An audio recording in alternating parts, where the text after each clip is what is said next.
మీ క్షేత్రమే మార్చుకున్నారు. ఆ రోజే నేను ఆ రోజు ప్రెస్ మీట్ కూడా పెట్టిన. ఎప్పుడైతే మీ పార్టీలకు వెళ్ళి తెలంగాణ అనే పదం తీసిండ్రో మీరు మిమ్మల్ని నష్టం చేసుకుంటారు, తెలంగాణ తల్లికి మోసం చేస్తున్నారు. ఇది ఉమా గారు నిజంగా కూడా ఇది కొంత మిమ్మల్ని అంటే మీ పార్టీని కొంత డిఫెన్స్లో పడేస్తున్నదే వ్యవహారమే.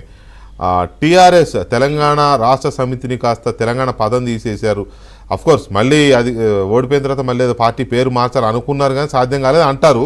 ఆ వాస్తవం ఏంటో నాకు తెలియదు ఇంటర్నల్గా. అలాంటిది మీరే తెలంగాణ పదాన్ని వదిలించుకొని ఇప్పుడు కావాలని ఎందుకు రాజకీయం చేస్తున్నారనే ప్రశ్న అయితే వస్తుంది. లేదండి, రాజకీయం చేయవలసిన అవసరం లేదు. వాస్తవంగా టీఆర్ఎస్ అనేది పెట్టిందే తెలంగాణ రాష్ట్ర సాధన కోసం పుట్టినటువంటి పార్టీ. అయితే తెలంగాణలో బలపడుతూ దేశవ్యాప్తంగా కూడా ఉంటే రేపు తెలంగాణను నెంబర్ 1 గా చూయించుకుంటూ అట్లా చేయాలనేటువంటి ఏదో దూరదృష్టితోటి కేసీఆర్ గారు ఒక ఆలోచన చేసి అట్లా భారత రాష్ట్ర సమితి అని పెట్టిండు. కానీ భారత రాష్ట్ర సమితి అని పేరు మార్చడానికి ఇప్పుడు తెలంగాణ తల్లిని మార్చడానికి సంబంధం ఉందా? మీరే చెప్పండి.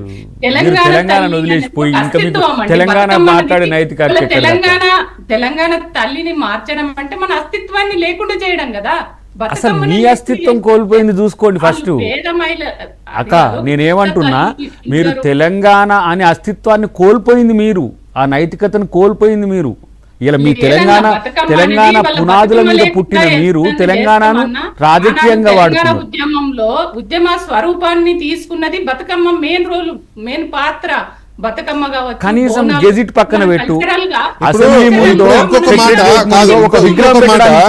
ఉమ్మగారు ఇంకొక మాట, ఇవాళ మీరు నిరసన కార్యక్రమాలు చేసినారు, నిన్న ఇవాళ చేసినారు కదా. కేటీఆర్ గారు ఒక మాట అన్నారు, మళ్ళీ మేము అధికారంలోకి వచ్చిన తర్వాత సెక్రటేరియట్ దగ్గర ఉన్న తెలంగాణ తల్లి విగ్రహాన్ని తీసుకుపోయి గాంధీ భవన్లో పెడతాం, తీసేస్తాం ఇక్కడ అని చెప్పి అన్నారు. ఎందుకు? ఇది కాంగ్రెస్ మాత అని కవిత గారు అన్నారు. తెలంగాణ తల్లి కాదు, కాంగ్రెస్ తల్లి మాత లాగానే ఉంది వెంకటకృష్ణ గారు. ఎందుకంటే అది కాంగ్రెస్ తల్లి లాగా ఉంది, తెలంగాణ తల్లి లాగా లేదు. బతుకమ్మని తీసి చేతుని ఇట్లా పెట్టిన విగ్రహాన్ని అందరం చెప్పినట్టే కదా. మీరు అన్న దాంట్లో బతుకమ్మను తీయడం, చేతి గుర్తును గుర్తు పెట్టుకొని అని చెప్పుకున్నా అంటే ఉమగారు బతుకమ్మను తీయడము అనే దాని మీద మీ అబ్జెక్షన్స్ వ్యాలిడే, ఒప్పుకోదగ్గ అబ్జెక్షన్స్ అవి, నో డౌట్. అయితే చెయ్యి ఇలా పెట్టడం అంటే మరి వెంకటేశ్వర స్వామి చెయ్యిట్నే పెడతాడు, అయ్యప్ప స్వామి చెయ్యిట్నే పెడతాడు, కనకదుర్గమ్మ చెయ్యిట్నే పెడుతుంది. మీరు ఏ దేవతను తీసుకున్నా చెయ్యిట్టు ఉంటుంది. వాళ్ళకు పార్టీ కాంగ్రెస్ వాళ్ళు దేవుళ్ళు పెట్టే చెయ్యిని వాళ్ళ పార్టీ గుర్తుగా పెట్టుకున్నారు. అభయహస్తం అంత మాత్రం చెయ్యి వాళ్ళ పేటెంట్ కాదు కదా. వాళ్ళు పెట్టుకుంటే కారు పెట్టుకుంటే లారీను అది ప్రమోట్ చేయదలుచుకున్నారు. ఆ ప్రమోట్ చేయడం కోసము అది వెంకటేశ్వర స్వామి అంటున్నారు, ఆశీర్వాదిస్తుందా చెయ్యి అంటున్నారు. వాళ్ళకి అనుకూలంగా వాళ్ళు మలుచుకుంటున్నారు. కానీ ప్రజల అవసరమైతే చెయ్యిని పక్కకు తొలగిస్తారు, అది వేరే విషయం.